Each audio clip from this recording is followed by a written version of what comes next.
Hello, everybody. Welcome to this live that we are doing for Dignitate. My name is Malcolm Gill. I'm the founder of Dignitate. We are a culturally led carers charity based in the UK, and we're here to talk about Carers Week.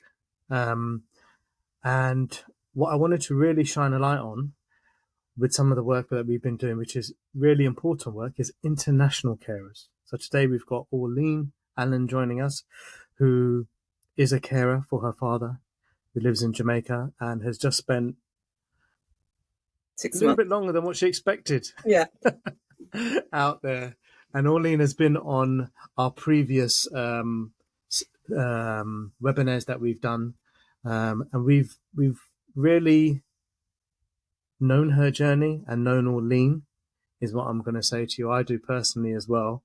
And I really wanted her to be here today to talk to that, because I think it's an area of caring that has multiple layers of complexity, number one. Number two, you're doing it from a distance, right? And there's a lot that goes into that with the person on this side, on the other side, the managing that, the time difference, how that affects mental states over here. Is what I'm going to say to you. So I really appreciate Orlene being here. Like she's just said, she went over not expecting to spend 6 months, but she's spent 6 months out there. And I want to thank her for being here today at the other end of it.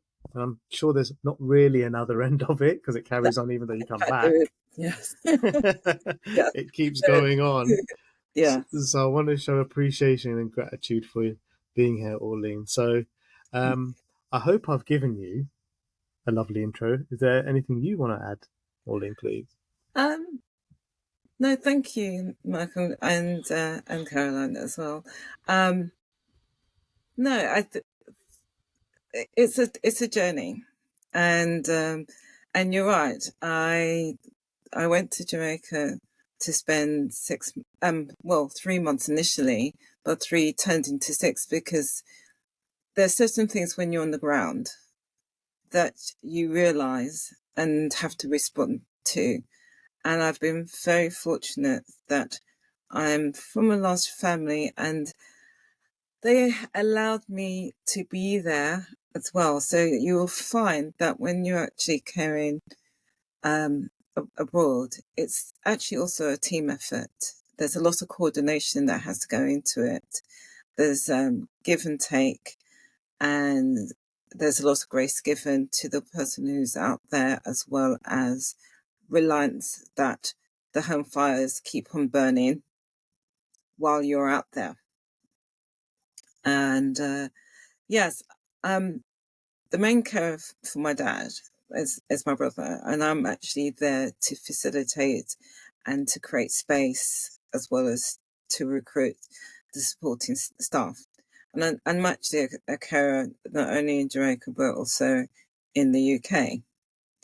And it's interesting because it's something that wasn't actually planned, and it's just evolved.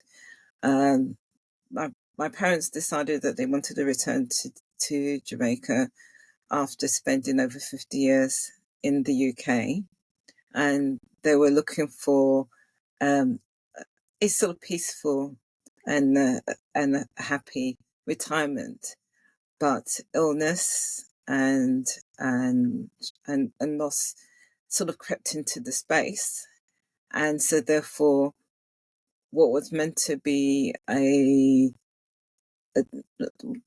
at probably having the 10, 15 years of good health in another location, it appeared to be something else. And that's where myself and my siblings had to step in and support. And it was nothing that was actually discussed when we were younger. You sort of assume that your parents are going to get older. and somewhere along the line you're going to play a part. What's not planned is being on 2 different locations and the stretch that there is. The stretch that there is. So I'm going to ask, sorry to interrupt, is you've mentioned one thing which in my journey as a carer I didn't experience. I want to bring in Caroline here a bit, and Caroline, thank you for facilitating today. Thank you for upfront conversation to be facilitating this. And the reason I bring in Caroline because I want her to speak about it, because again, something I haven't felt, and you're both living it. Because Caroline also is an international carer. When your parents decided to go back, yeah, how did that feel?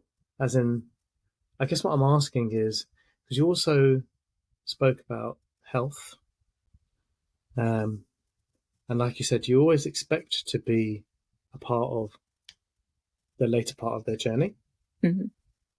And then them going back and you knowing, not 100%, how was that? I'm going to ask both of you to comment on that, actually. You're both, yeah. For myself, when my parents decided to return to Jamaica, it wasn't a surprise because it's always been planned. It's always been spoken about. My dad's wanted to return to the back to Jamaica.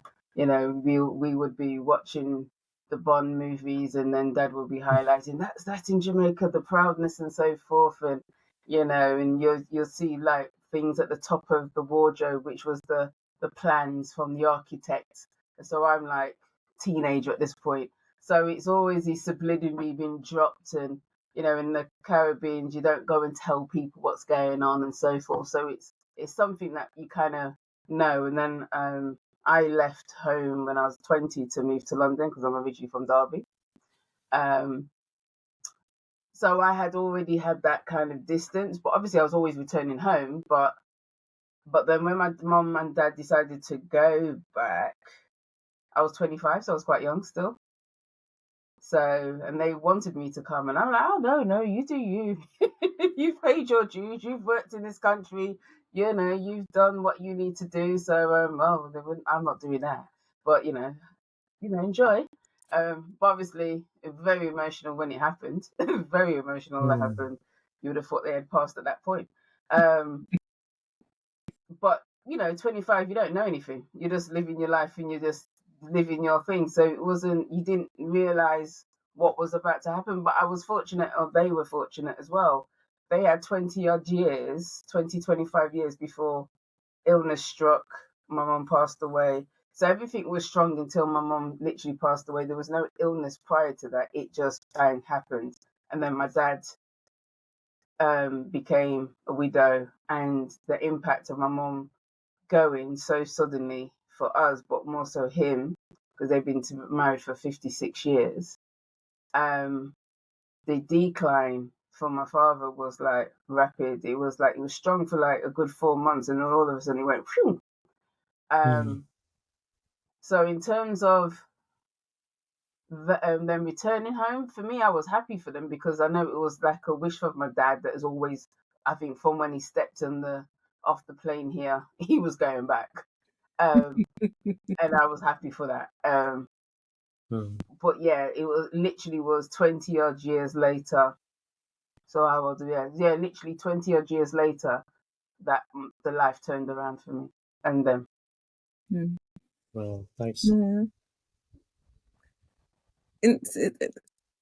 A slightly different story for us. We always talked back to our parents about returning to Jamaica when we were much younger.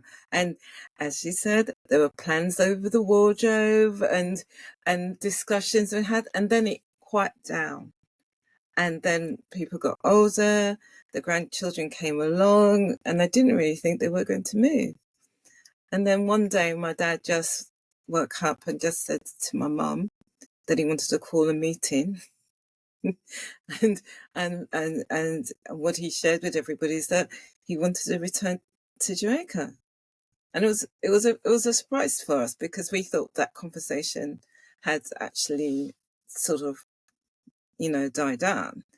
But he wanted, and they hadn't been back for years, absolutely years. And in fact, my mum hadn't returned to Jamaica at all since she landed, in the UK in the 60s. So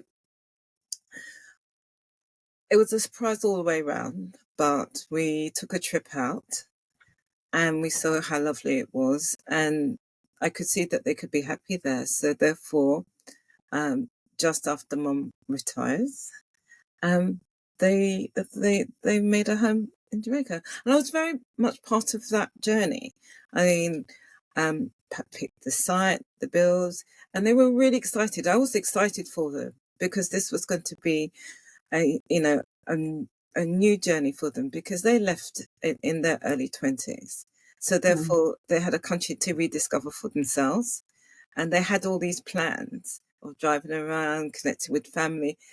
So it was actually a joyous thing. So although we were quite mature in our lives and everything, we thought they were going to be fine. They were in reasonable health. There wasn't anything to say that things were going to change. Probably about 8 years later. And then my mum became a carer for my dad, and then everything changed. And like when my mum passed away quite suddenly, and then the distance became really obvious, because now we had a disabled father who needed support. And although that we had a nurse there to help with the physical, the sudden loss of my mum brought on its own complications. My dad had a stroke not long after, and that just compounded things. And we had to make a decision straight away who was going to stay there to support him. And my brother stepped up, and I was basically coordinator, backup plan, and we went from a situation of talking about spending time in Jamaica as parents were getting older to, right, somebody needs to be here now. We need to make sure we've got nurses. And then all the logistics comes in. And as I said, I was a carer in the UK. So all of a sudden it was like, how are we going to do this? How are we going to manage this? So it was amazing. The responsibility and the change was literally overnight. Yeah, I think that's the same thing for myself. I mean, my parents always going back and forth to Jamaica. I knew the house was there being built and so forth. I went to go and I saw the plans. I've always going back and forth to Jamaica. They was always going back. They were going for like 1 month, 2 months, 3 months at the case, because obviously there was building. So there was that of it, and then I think what their contributions for themselves to unburden the children, I think, is making sure that savings and a really good pension. From when you get your first pay packet, the conversation is your pension. So it's just embedded, and it's stressful as it is. But thankfully, they was putting the provisions for themselves. So financially, especially in the climate right now, we would be broken if we would financially have to put that level of input if they didn't do the planning that they did. And it makes you think about your own care for later, because it's not the same market. So that's almost a soft anxiety thing in your own head for like, wow, what do I need to do now? Because the playing field's completely different from when they were working to what the pension pot is now to what we will have. And there's a slight fear there, okay, and there's an urgency as well of making sure whatever it is you do, you're putting in that plan, because if you find yourself in that same spot, what does that look like? Because it's stressful, and you don't want to put that on someone else either. So, yeah.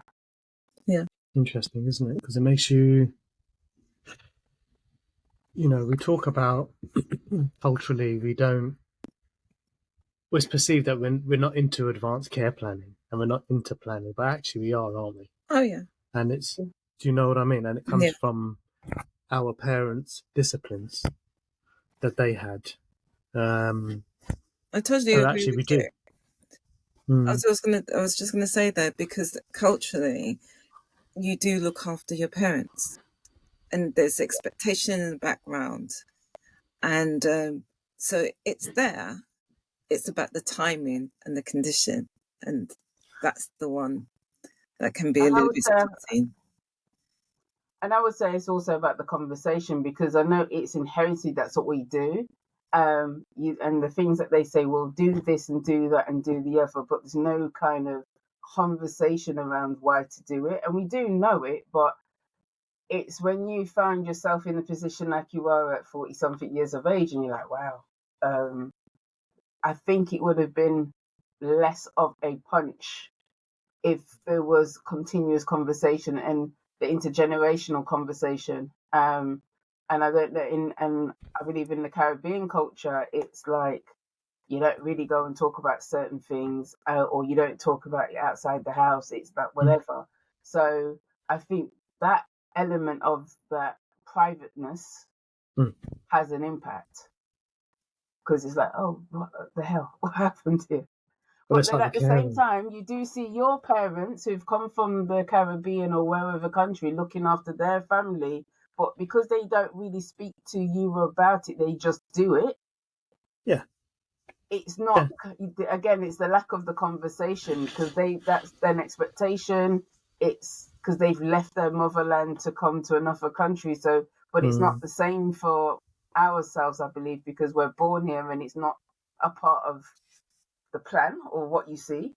And Hmm. maybe that's just how I see it. Maybe I'm just being I think. I think. disassociated.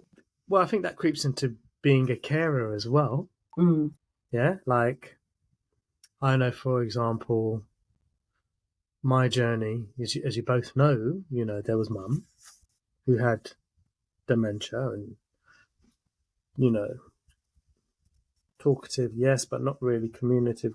A lot of it was very quick. The trajectory was really quick. But then there was dad who had the stroke at the same time. My mum had dementia, and I never really recovered from it. If I'm honest with you. Um, but I think the not talking then crept into, certainly with him, his expectations of caring. Mm. Yeah, I'm not sure we ever met, if I'm honest with you, and that's from a male to a male, Mm, right? I'm right. not sure we ever met in the way that what his expectation was and what the reality was.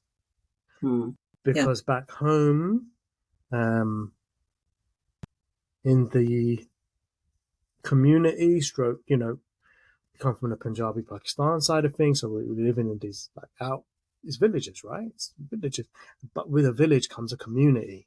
Yeah. So it's not just your immediate family looking after you; it's the community around you that's there as well, you know. Mm-hmm. And I think coming to this country with an expectation of maybe having that and building these little hubs is what I'm going to call. And when I mean that, I mean communities. For example, where we are in South London, you know, Croydon, extremely diverse, right? We can go to certain parts. I can map out, as I was saying to Caroline, if I start at uh, West Croydon through to the end of Norbury going to Streatham, very much an Asian stretch, but different.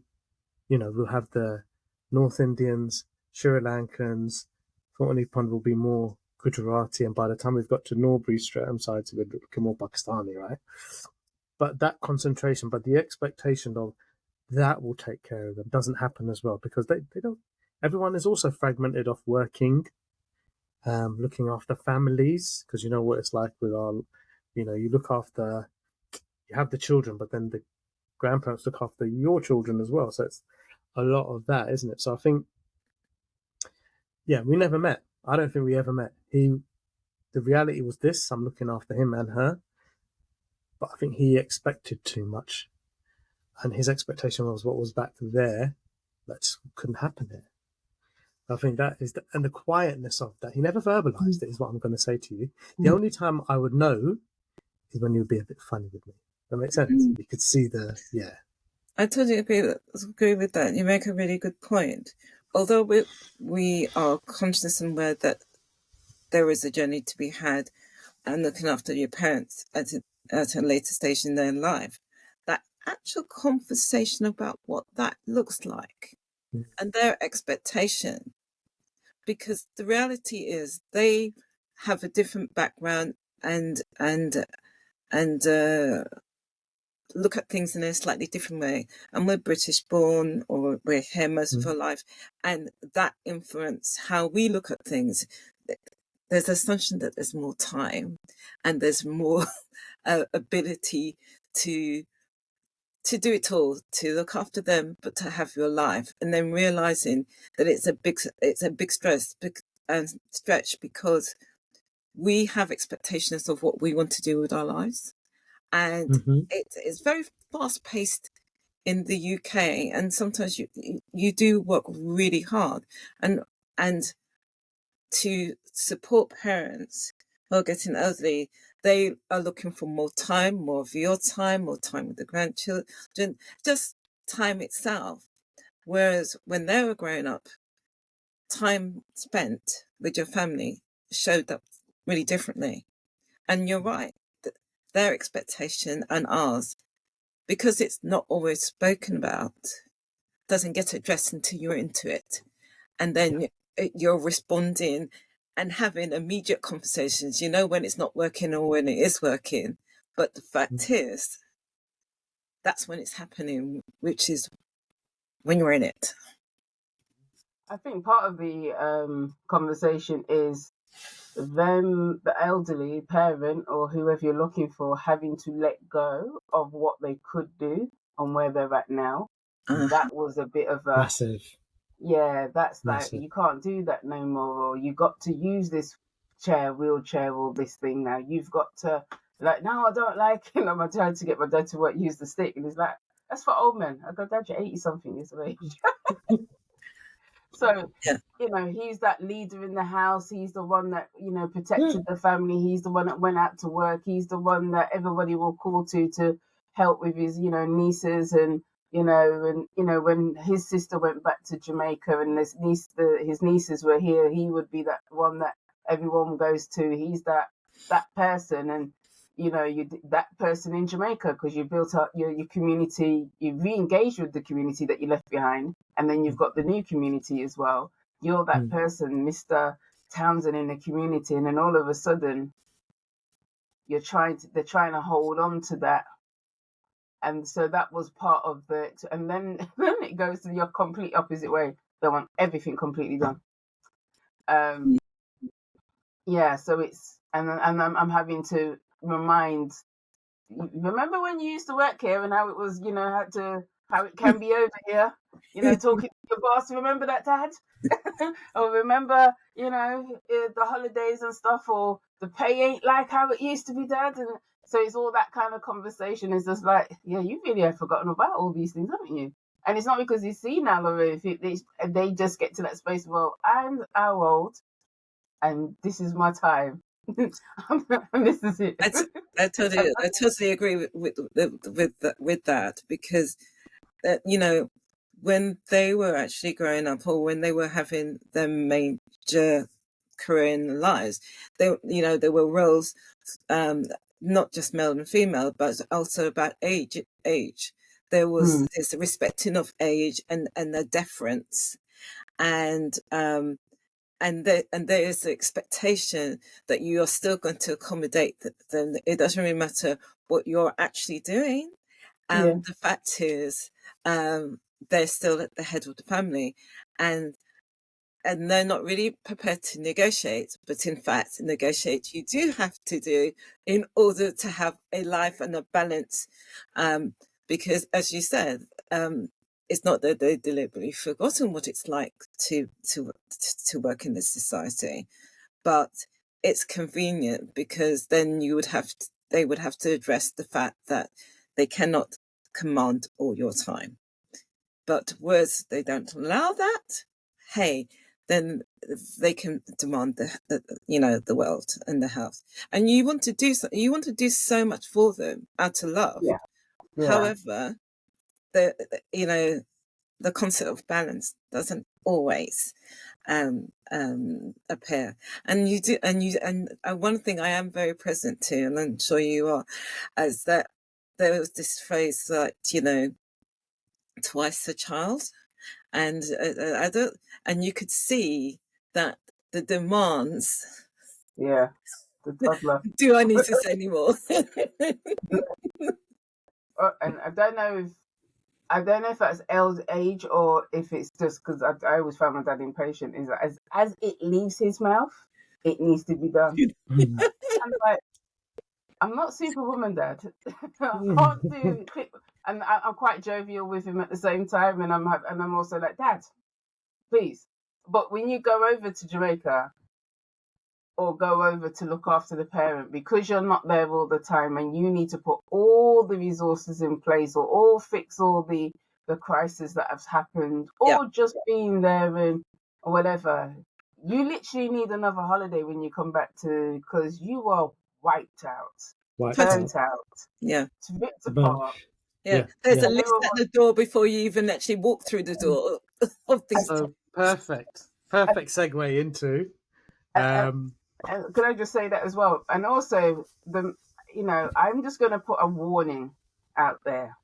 If somebody's leaving the country to go and look after an elderly or a person, and just because it's in the hot climates, it's not a holiday. It's not a holiday. Absolutely. Oh my gosh. So many.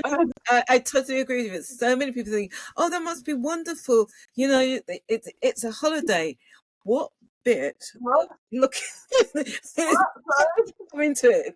It's almost a violent outburst, and you just have to catch yourself. What? It's not a holiday. So, I mean, yeah. I should have got my brother. Talk to me about that, because it's not a holiday. Talk to me about that, because international caring from the other side of the world. Yeah. So let's just talk about that quickly, and then I want you to talk about what it's like when you get there, right? And Orlene, I want you to talk about what you've just been through. Really, open up as much or as little as you like, because of the expectation when you get there.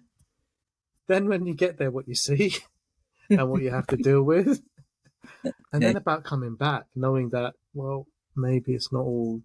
Do you know what I mean? And also about one thing I said to Caroline today. I said, I must bring this up in this talk that we're going to do, because I only felt it for a little bit. And I said I talked about it when I'm going to see Mum and Dad. I only dealt with anxiety for a bus ride. Yeah, sorry. Right? Croydon to Thornton Heath, right? That was it. But a flight, leading up to a flight, usually we think about, everyone's thinking you two ladies are going on holiday anyway, right? So, that airport journey is supposed to be amazing, right? Just before you get there, you're supposed to be in the bar, right, having champagne and stuff like that. Nothing like Tell that. me. It's nothing like Tell that. me. First, I'll let you take it. Both of you take it. I don't know when to say. I was just gonna say, myself and my brother went, and we were still both tired at the same time. We went, is it last year or the year before? And we was just tired, and when they get to an older age, they don't like too much noise. So TV's a problem, radio's a problem. So you have to literally stay in silence. And then I said to my brother, "This is how bad it is, right? Let's go and see a children's home in Jamaica so that we can understand how good we've got it, to re-ground ourselves." And my brother's like, "What the hell?" He's older than me and he's a male, so he's like, "What the hell?" And I'm like, "No, I think something just said to me, I needed to go and see a children's home, or I needed to see somebody worse off, or a situation where I could help or give or something." So the one day I had off of the 4 weeks that we were there, we drove quite a few miles to go to this children's home, and it grounded us and put us back and centered us for the calmness. And then we came back, stopped off at a bar, had a cocktail, and made our way back home. But I don't know if that gives you some sense of why I had to do that, because there's so much emotions wrapped around that house, the caring, and because, and I don't know if you felt this, Orlene, you lost your mother and you stepped into the role. So where's your grieving? Perfect. Yeah, totally. It doesn't happen. You put it to one side because you have to be in action, and you're aware that your father's grieving, and then there's some health complications, and there's some practical things. But I want to take you just a little bit back to being in the UK before stepping on the plane. Now, Yeah. most people, when they're on holiday, they're thinking suntan, what they're going to wear, where they're going to go. Not us. We actually, our suitcase is carrying provisions, medical provisions, because there's certain things that you can get here that you're not able to get in Jamaica. So basically, it's just cheaper. So therefore, you've got to think about all the things that you could possibly need when you get there, and sometimes it's even a type of food, because I've got dietary requirements. But the fact is, if you look at the suitcase, 10% of that suitcase is going to contain something that quite possibly be for me. If not, it's going to be in the hand luggage. The rest of it is medical supplies, extra clothes, all the things that you think that is going to be really useful. Because actually, you have to realize how spoilt we are with the variety of goods and medical supplies that we could have. So therefore, you have that in perspective, and you're packing right up to the last minute. And if you're not taking a taxi, you've got a lift to the airport, and you're just making sure that you actually get on, because everybody's expecting you to be at the other side. And for the flight, you're just decompressing just a little bit. Okay? Yeah, that's your holiday. That is your holiday. The flight. That's the holiday. I agree. The holiday. That flight is the holiday. Yeah, wow. Movies. You're getting la-di-da. You might even go and pay for the extra seat and say, "Yeah, I'll have extra leg room." That's the holiday. That's the spa. And if you're lucky enough, like I do with Barclays, not that I'm name dropping, so that I need some advertising for that. If you can go into the lounge. Go into the lounge before you get on the flight, so the holiday starts there. Get there early and have the free food, drink, and alcohol. Then get on the flight. That's the holiday, and then it stops. Yeah, that's it. That's it. For me, it's that time on the plane. 10 hours, and if there's a stopover for an hour, that's a little bit of a bonus. and then you just enjoy that, because that's going to be the last time that you're going to have unbroken sleep, if you choose to sleep on the plane, or to choose what you watch. Because when you land and they're of a certain age, they like their own music, their own program, and all the silence. And so therefore you don't really get much say in the matter, and because you're doing other things around it.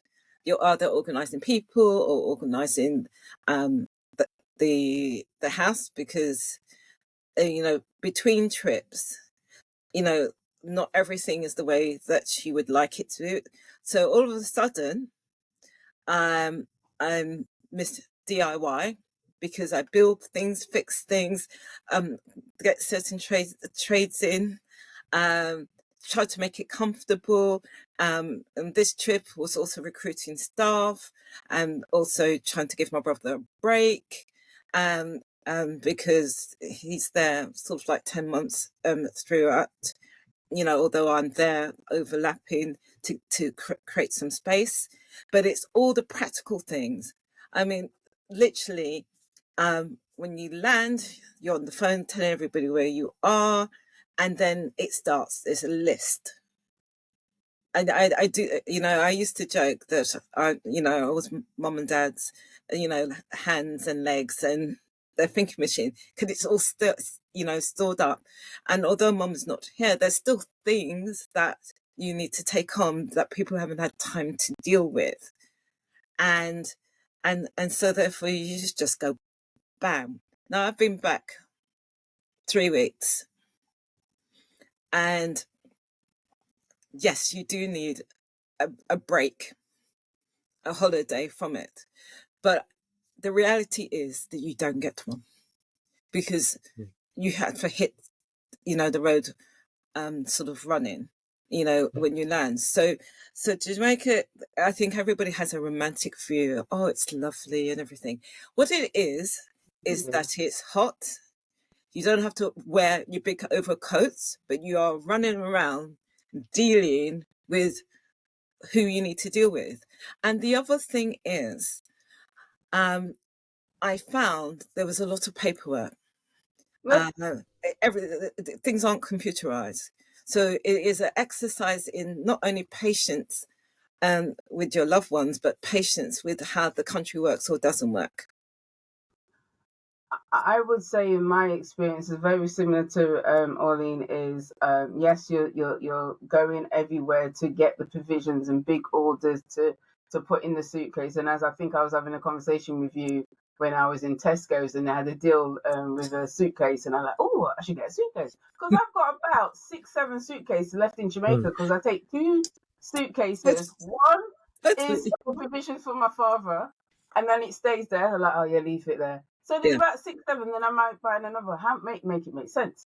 And then it's also just, you're getting everything together. Then you're kind of negotiating with your siblings, like, well, I've just paid like £300-400 for that, blah blah blah. So I hand over the money. So there is that conversation. Yeah, it has to be funded. It has to be funded. Like, I'm doing this and doing that, and then because my father can no longer drive, and there's so there's a car to get around to do the shopping and so forth. Have to hire a car because it's hot. The roads are crazy there, and we do not want to add to the stress no further. So we need to get a car. So it's like, well, Kitty, please, where's the money for the car? Because you can do it for the week. Because you need to take it to the doctors. You want to do everything. Go to the lawyers. Go to the supermarket. Do whatever you need to do, and then just get him out and about and go and see the family with him, because he's quite isolated. So we need to have that car to maneuver, go and see your cousin that he, grew up with, who's 6 months apart. They see each other's brothers, go just, so just you take on that bit. So there's that side of it. And as much as I say the airport bit and the plane ride is the holiday, there is moments of anxiety and moments of like, because the realization of your mum's not there no more, which you haven't had really to address on your own in the space, because you walk through that door, hi, you're seeing your father, in my case, lose so much weight, then it goes into crisis management, or it's like solutions. What's the solutions? What do you need to do? Who's doing that? Communicating with my brothers of what's going on, and then what's the action plan the next day in the morning, 6 o'clock, if that, because you have to get moving in the morning, because if you let 10 o'clock catch you and you're not on the road doing something, you are finished. Work. Yes, you are finished. And that is not a joke. It's not a joke. It's finished. Yeah, you have to be at the bank. You have to leave your house by a set time. If you're not at the front of the queue, you will be there for all day. All day, like you've gone to work. And I'm like, how do you cope? How do people do this?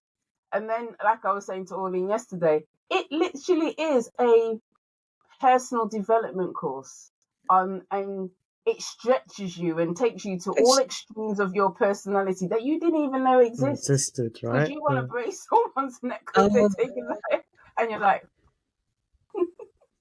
yeah, it's totally, because it's an exercise in queuing, of management and strategizing, it's no mean feat. If you want to maximize your time, and that's just dealing with the logistics. That's not including the caring, because when you're there all the time, your time is required, and you would love to have a relaxed visit, but it's not a visit. You're living the life. It's not a visit. It's not a visit. Yep. And I remember my dad said, are you here to see me? And I said, yes, Dad, but I have to make all the things that support you work. Mm. And there's a little bit where you feel guilty. Yes. Mm. And then you have to struggle to get that quality time. So how do you get that quality time? Don't. You kind of do, but you don't, in the sense of, and you're almost yearning for your father as well, because you're no longer, you are the daughter and your daughter and father, but it's you're not the same way no more. So you've almost got to grieve that loss too. And then to get that time to see and sit down and be jovial and just have that conversation, it's very hard, because at that time, when you've done all the mechanics and the logistics and put everything in place, you're worn out. So you now have to deal with patience and not snappiness, or because they're very, very demanding. Yeah. Very, very demanding. I would say more demanding than a child, because you kind of expect it. There's no expectation with that. So I think that's the pull. You're so tired. I think, I think one time I fell asleep at 3:00 in the afternoon and slept all the way round to about 9:00 the next day. And then when I woke up in that period of time, it was like I was drunk. I was so exhausted. And when you've got that level of exhaustion, to be there for your parent at that time, it's very hard. And then I think the best time is, like I said, I think where we do catch it was the dinner table. Yeah. Your moments of joy. Yeah, the dinner table where he can, Orlene, where you can bring that element of what we were like as kids with my brothers and stuff, and he's then the father, and he's just taking joy watching us banter and teasing each other. He just loves that. So that's where you find that moment where it's like you just go back into that time, and you all take the roles of my older brother, my middle brother, then maybe take that role, and father takes that role, and obviously you try to deny, or you try to forget there's one missing person, so you kind of swallow that up and try to just live in that. And it's weird. It's a process. Yeah, you just said something there. The importance of mum and the space that they leave behind. It hits you when you least expect it. You know, it does hit you. You're doing all the things, and it actually hits everybody at different times.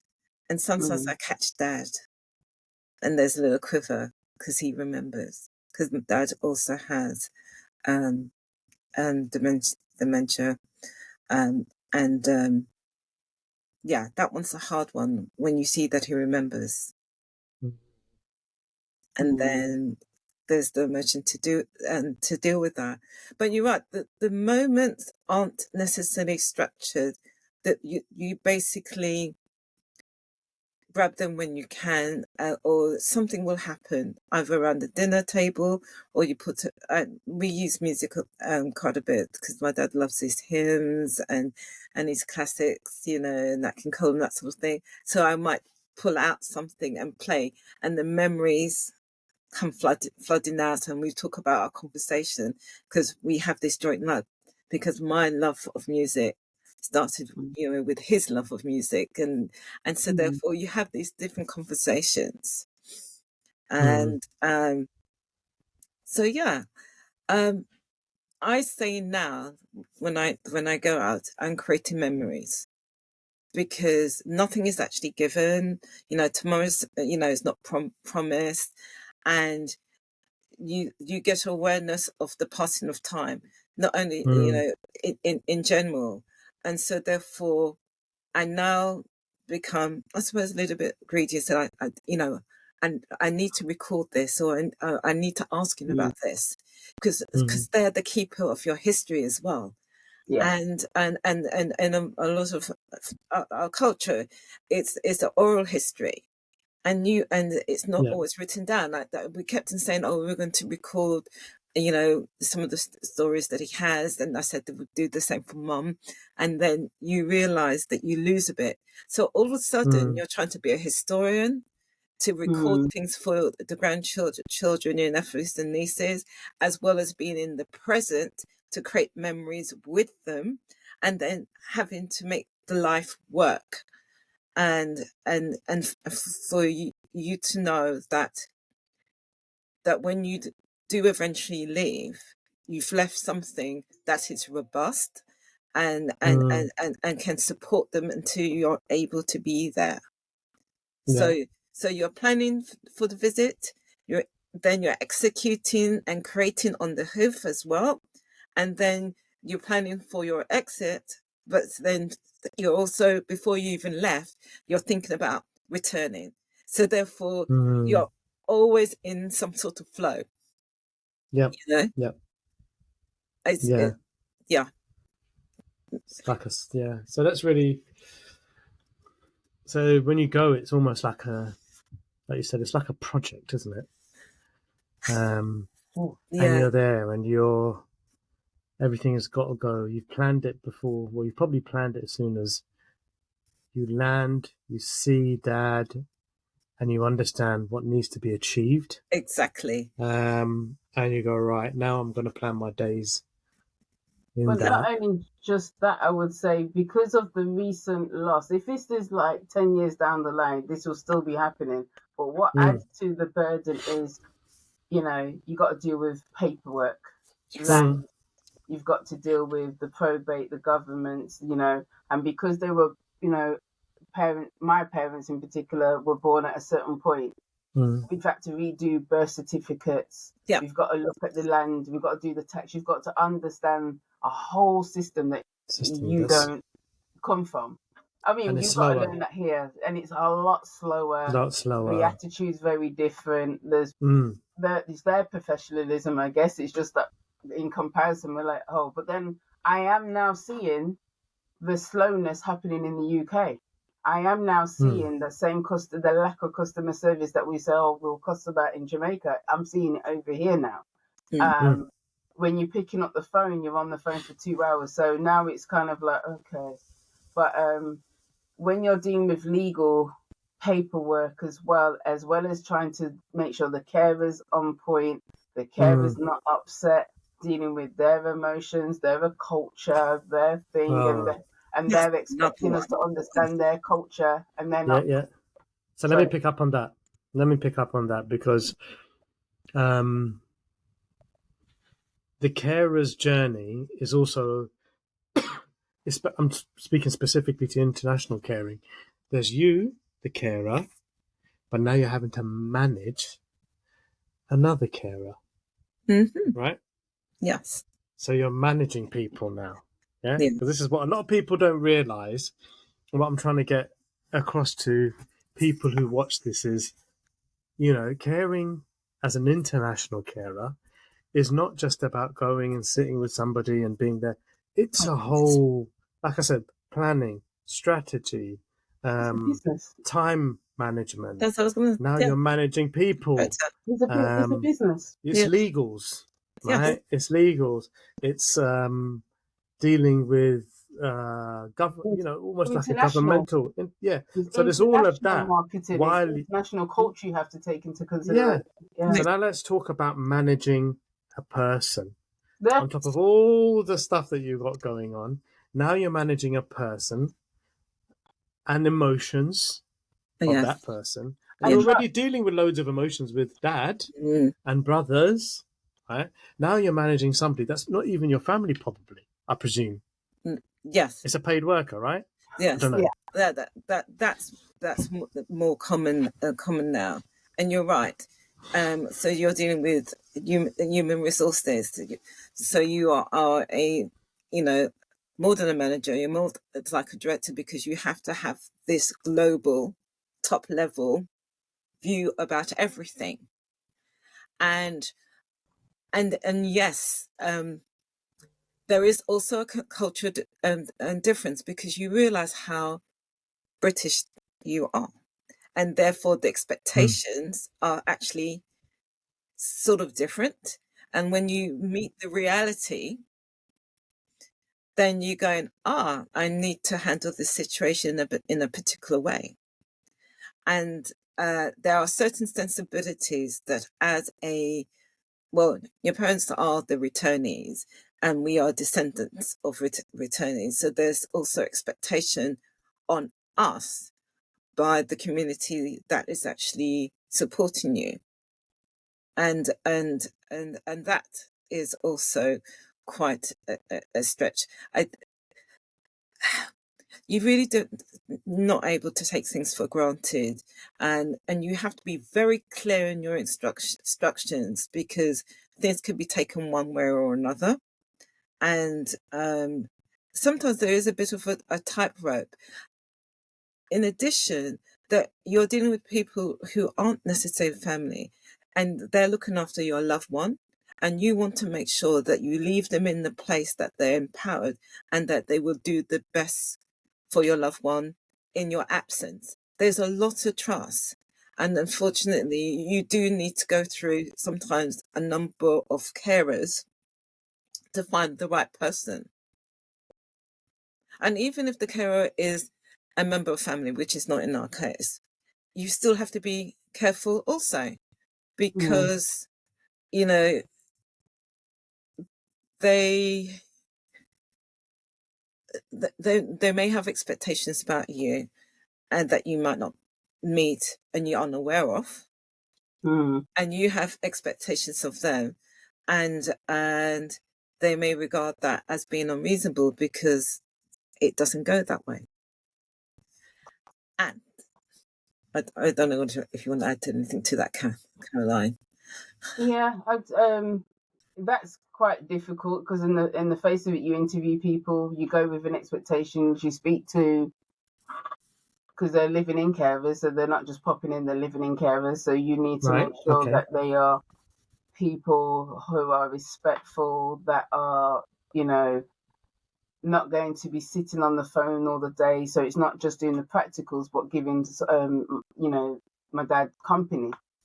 He likes to talk. He likes to reason. He likes to talk. He likes to talk about the world, and especially in the Bible, and have those deep conversations and so forth. And he loves his news. Always has. Killed me with it as a kid, and still does today. So you've got to be of that level and want to kind of learn. He will say he's a simple man, but he loves knowledge. Yeah. And so forth. So it's all that side of it. And then there's also, because the cost and the environment changing over there, whether you've got the hurricanes and so forth, the food has gone through the roof. So now you're just trying to say to carers, can you not overcook and leave that to rotten, because it's so expensive. So it's managing that, and then saying that to them, is it going to be an offence? Yeah. And then they get up in their feelings. And then you're like the tightrope that you mentioned, you don't want that to be spill over to how they look after the loved one, because so it's a constant, okay, I need to say this, but, and so you kind of, it's I'm sure negotiating a hostage situation would be easy. Wow. Yeah, because it's the I really and then wow. Because you kid you not. Really, yeah, I just had a conversation last night with the housekeeper who said that has her expectations, and decides that, okay, I've had enough, and you're just thinking, oh wow. I'm like, what am I supposed to do with this? And you're constantly like, okay, all right, okay. And you're in this, you're just left with, okay. And it's emotionally draining and it's mentally draining. It's not just Yes. that. So when what's wrong with you? I'm just tired. I can't. I'm just because you're thinking of the next step, Yeah. or you're almost preempting. She's not going to be happy by next week because you can almost feel it through the phone. Gosh. So This is, you're kind of like, yeah. I think she might be starting to look for a job. So we need to do this. And then you also have to read the signs of your loved one because they may not want to say anything because they feel vulnerable. Yeah. And like, I've got no choice at this point. So I don't want to say anything, but you know that they're not comfortable. So I'm looking at the signs of my dad. Like, he doesn't like to stay on the phone too long. He's rushing me off the phone. So I'm saying to my brother, we need to look for a carer now, you know, because I'm reading his signs. I'm reading her signs. Yeah, and like I said, it's so tricky. It's like treacle sometimes, and it's like, well, if you don't say, then somebody continues to be uncomfortable, or you're spending more money than you need to. But if you do say, how does that? What's the consequences of that? Of how the mood is set in the house, or how they treat the person. Yeah, that's true. Because I don't know about your father, but my father's very sensitive in the sense, not because he's sensitive, he will pick up things. You may not have said something, he can read it. He knows some things and he's like, So it's all of that. And then all the logistics, the bills.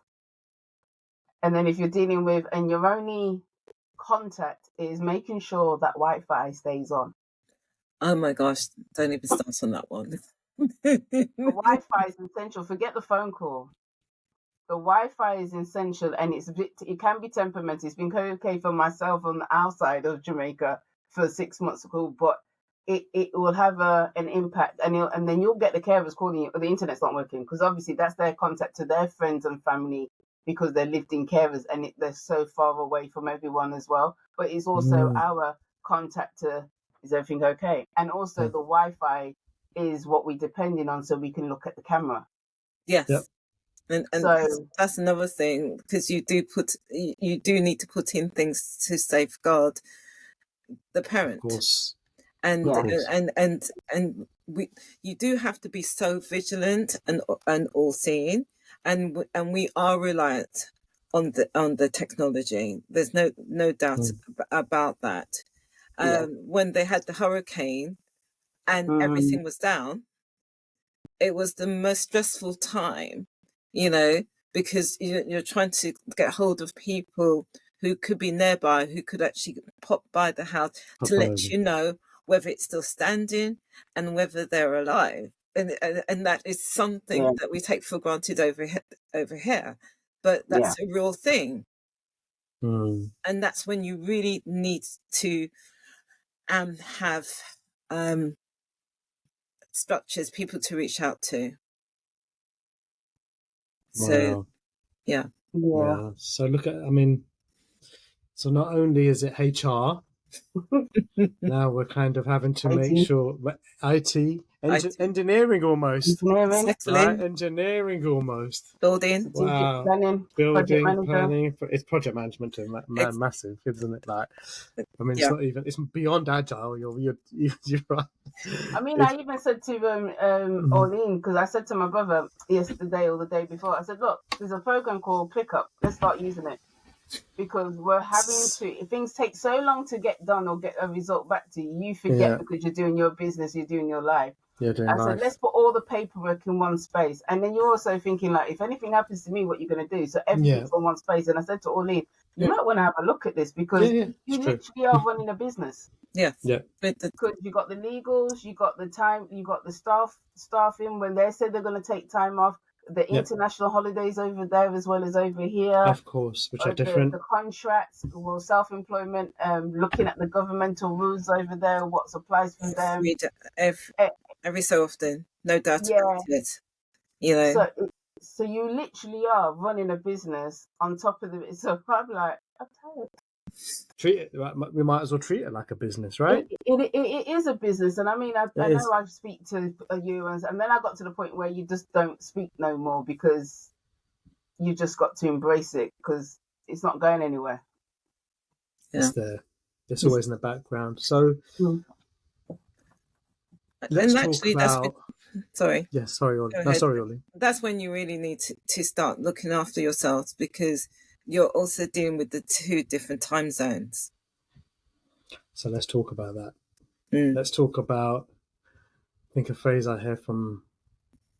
Now we have a carer's burnout here, right?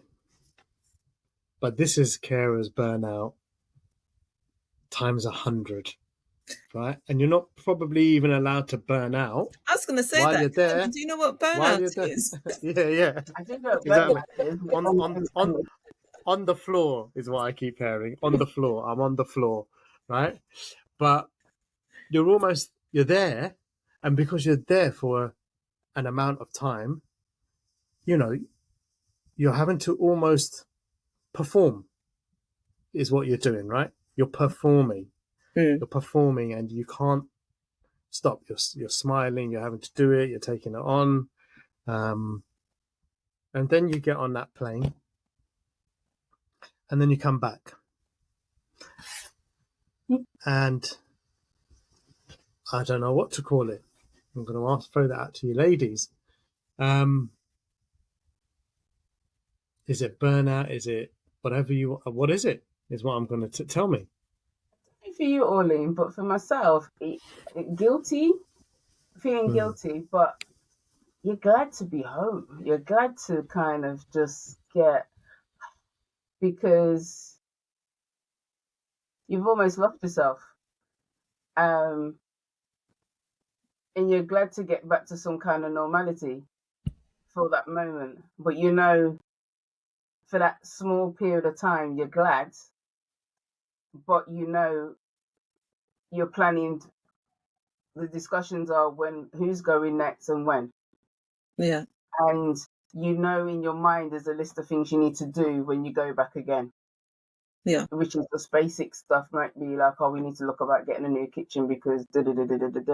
Or we might need to look at, like, for instance, I had to, when I was there last time, okay, we need to ensure that we move him from upstairs downstairs because if he falls down those stairs.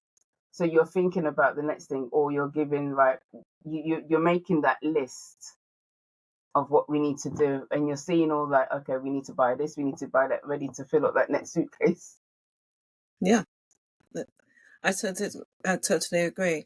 You know what you say about stepping on the plane, returning, and the guilt. Actually, walking through the door and knowing that they're waving bye-bye, that is a big heart pull as well. Oh gosh, yeah. Because they're upset, and Yeah. and you're trying not to show that you're upset, but you're thinking, oh gosh, I didn't manage to do this. It is very difficult to leave. Well, I find it difficult to leave because I'm still doing things as I'm going through the door. And then once I'm in the car on the way to the airport, then I have to let it go. And although sometimes I'm still on the phone talking to people to actually make sure that by the time I get onto the plane, where there's no opportunity to talk to anyone, that something's actually taken care of. But you're right. When you land, there's that. And your other home, because I call it a other home because I seem to be spending almost equal amount of times abroad or here, becomes your sanctuary, and you really appreciate it. But sometimes it's a case of taking a pause, having a breath, and then throwing yourself into your life that it's here, because everything has been put on hold, or a lot of things have been put on hold, and people are now requiring your time here. And the funny thing is, just because you're in the UK, you're still in contact in our case with Jamaica, and there's still phone calls. So I'm Oh, almost saying that I'm just changing where I'm located, completely. and that's Yeah, it. And the days are still long because you're staying up now instead of getting up early, just so yeah, that you can deal with who you need to deal with over there. yeah. That's the key thing. It's not just when we go over to that country to go and deal with it. That's when it's more intense. But at the same time, Mm, it's still really mm, tense when you're here because you're still doing mm, the same job here that you are there. You're just placed here, but the I don't know, the anxiousness is more because you're so far away. It's a little bit calm in one sense because you're on site, so no one's going to be doing any silliness because you're there. Because when you get there, the carers tend to be so extra where they're almost treating you like you're the white slave master, and they're like, "Yes, sir, what you," and doing the extras, and like, don't forget all of that. I don't need you to do all of that. Like, you don't even have to feed me. Your priority is to feed my father. Don't worry about doing the extras for me and serving me and making me feel like I'm well. I don't want to see that. In fact, and I'm the kind of person who will say, like, well, we're sitting down to eat. Do you want something to eat? Come sit down with us. And they will go into a different space. They go, no, just pull up a chair. So I don't like to keep that. I don't like to have that divide. Even though my brother in Jamaica would say, no, that's not how it's supposed to be. But I can't understand that. It's not what I know. It's not what I'm going to do to anyone else, and I wouldn't want no one to do it to me. So I'm not going to do that to them. So you're in my space. I'm trusting you to look after my father and maybe hold money and so forth. So I need to treat you as in a decent way, Yeah, so that you don't take the mick, and just that the fact that you're a human being and I'm a human being. yeah, So when I leave, you can see that I've treated you with respect, that you continue that respect for my father, with myself, continue the communication. And that's the other thing, being approachable as well, because I need to know, how's dad feeling today? What have you seen? If there's a problem, is something broken mm, down in that? I need to know so I can fix it soon as possible. So that if they're saying, oh, the spring's come through the bed, okay, we'll get you a new mattress. That's how quick we will move, because we want you to be as comfortable. Because I don't want you to feel used and abused. I just want you to do the best job that you can. mm, And I could say, look, you don't have to be on your feet all day. Take a break. And I will say to my dad, Dad, they can't be around you 24/7. They need to have their lunchtime. They need to have their break. They need to speak to their family. So I'm also brokering that kind of conversation, and with my brother that's in the house in Jamaica, um, as well. And I would go back to the fact of when I do leave, as much as I'm like, oh, going home, there is that feeling in your soul, in your heart, when you walk through your dad through the door, because your dad, your dad depends on you because you're their child, and no one's going to do it like you are totally. after your mother. Yeah, And then that's another thing. You're now taking on the shoes of everyone's looking to you. I don't know about yourself. I'm the only girl, mm, so I'm the everyone's looking at me like I'm my mum, and I'm like, that's not me. I'm not my mother, and that's another hard responsibility. Not because of the actual chores, but the person that gets things done, the person that the new matriarch. And even my nephew said that to me a couple of weeks ago, and I'm like, and he actually asked me, so how does it feel? Like, how do you handle that? And I'm like, don't put that title on me, because my mom's my mom. That's I can't stand in her shoes. yeah. But yeah, watching your dad's face when you walk through that door to get into the car, and watching him sing, and then we'll always do this, me between my brothers. Right, I'm getting on the plane at this time, phone dad at this time, so that he's got something to distract him and know something's still happening. So you kind of always putting something in place. You never stop thinking. No, I totally agree with that. And yes, you're right. With Mum's passing, yes, everybody's looking towards to me and the oldest girl, and but it's not just that. Is that there's been a history of actually, if you want something done, that I would be the person to make it happen. And so therefore, when you have that, the minute you walk through the door, it's questions, what's going to happen next. When you land in the UK, there's phone call, questions, what's going to happen next. And so therefore, it doesn't stop. It just changes location, and sometimes the time difference works for you, and sometimes it doesn't. But the reality is that that you're constantly on the move. You're constantly thinking, strategizing. Yeah, Doesn't stop. it doesn't really stop. And you're also having to be mindful of everybody's feelings as well, home and in the UK and abroad. And you said something really key there, Caroline. For me, it's really important that everyone who supports us in Jamaica around my dad, they feel they're part of the team.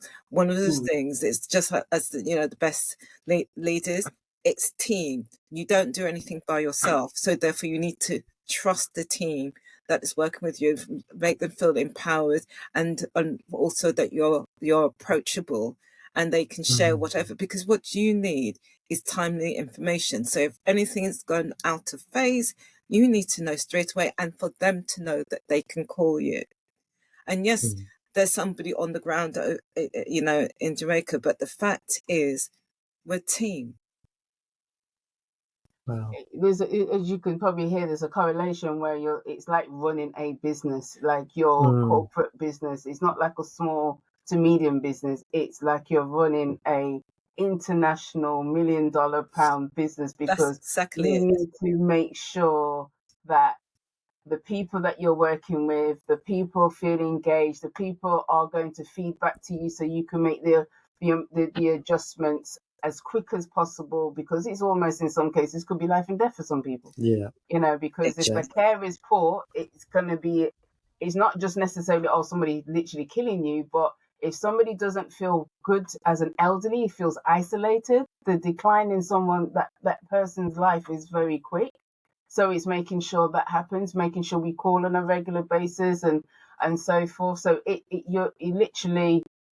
you have to move like you're in an international corporate business, not like a small to medium business. It's definitely different, and you're always pivoting. You're always strategically thinking. You always and then you also have to be mindful of your, like you said, like having a partner or a family members, to include them, because you think one way, and I think I'm not having that issue. I don't know if you are, but I know a lot of other carers, they have issues with their siblings because they think one way and that needs to be done, and then somebody else thinks it to be another way.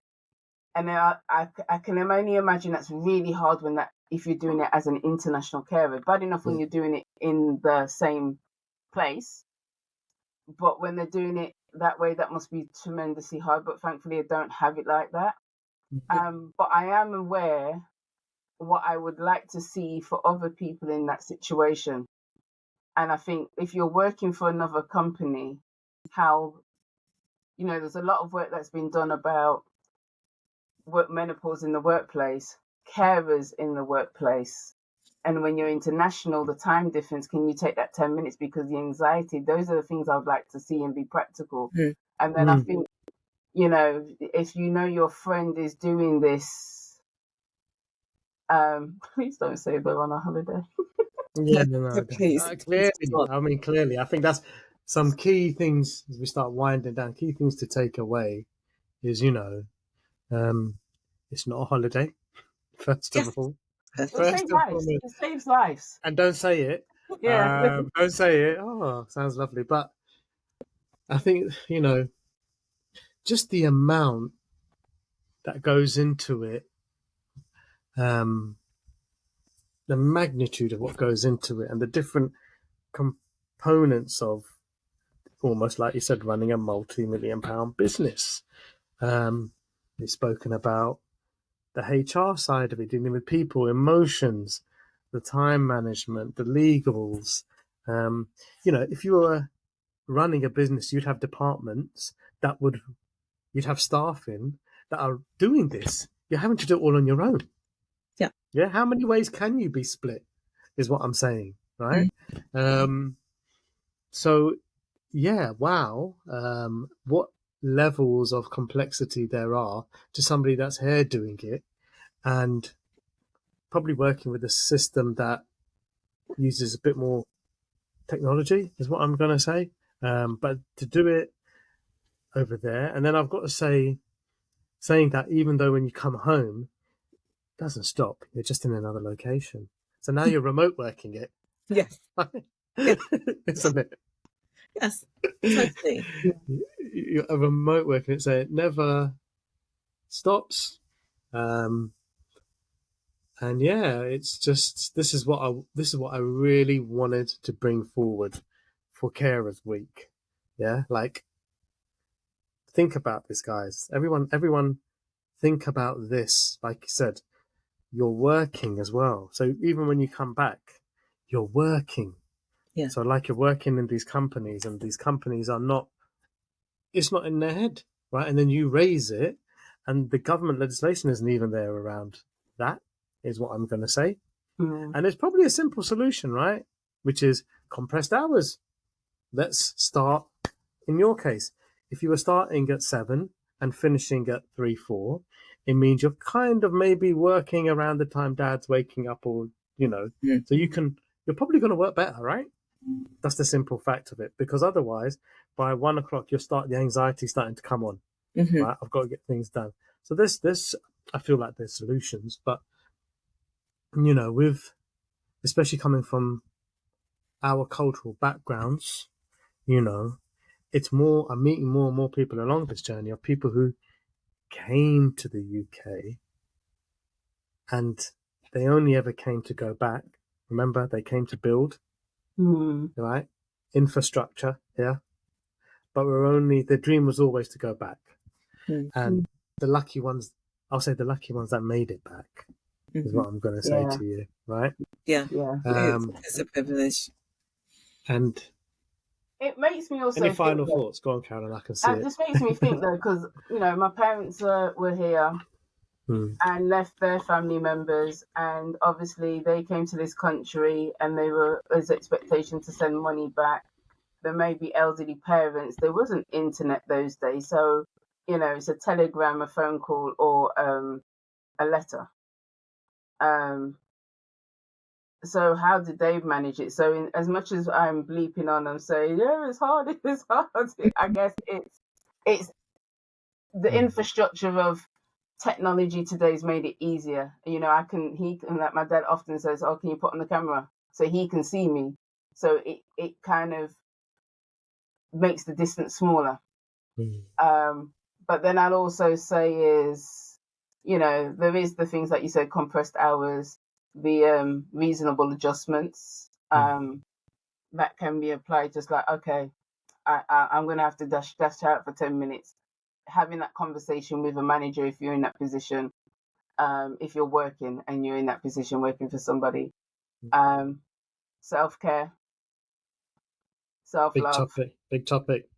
I don't think we'd get to do it as carers, We're selfless. Yeah. Is what I'm going to say to you, but we don't self-love. We don't know how to do it anymore. It could be hard. A book. Yeah, it could be a book. It could be this. It could be something, but you got to find something because you need it. Because if you break, what happens there? And I was also going to say, it's gone now, but there was something else I was going to say where acceptance, I think for a long time that made my journey harder was not accepting, surrendering. Because I was holding on to what was. And I guess that had a lot tied in to do with grief, because I hadn't done the journey because if I accept that, then I'm accepting this. So I think that made it harder. So I would say somewhere around the line. And then obviously there's the anticipation grief as well that sits around it. So Anticipation. maybe Yeah. the support in terms of a conversation, a network where you're talking about that anticipatory grief, Mm. because the person that you're now looking after, because this is a different circumstance, we fell into this because of somebody had passed away, and then we found this, but it might be different circumstances, so you might have it differently. And having that shared conversation with somebody who's in the same thing, so acceptance as well, that this is what it looks like, because I think the more you fight it, the harder it is on you. Yeah, and then I think it increases your anxiety, anxiousness. So that's just my. I just wanted to give nuggets rather than just here's my journey and complain, but here's what we could do. Yeah. Mm. I'd probably just add is compassion for self, Yeah, and compassion for the loved one that's on the journey as well, because as you said, we don't always look after ourselves because you're dealing with what is, and you have very little time to grieve about past, and then there's that future thing, planning for what happens next, because there's different scenarios. The caring requirement will increase, and then what do you do when you're in a terminal situation where you're supporting that, and how you manage yourself while managing that. And it's great when you have a support network in the background that you can talk to. I think in order for this journey to be more than bearable, there has to be conversations. You need the support of family and having the conversation with them, and being in touch, communication with those who are at the coalface, and also just, appreciating and remembering to appreciate the person on their journey, and that you're part of it as well. You're doing it together, right? Yeah, you're doing it together. Nobody does You're it doing it by together. themselves. Yeah. Yeah, I you're doing it think together. I think as well. I think we found myself. Well, we all found ourselves in a similar situation at a similar time. Yes. But then also the similarities, myself, Orlene, was that with that Jamaica. So I think we kind of can support each other in the sense Create of our own network. and moan because we get it and understand it because of the journey of Jamaica. And then I think we swapped information, nuggets.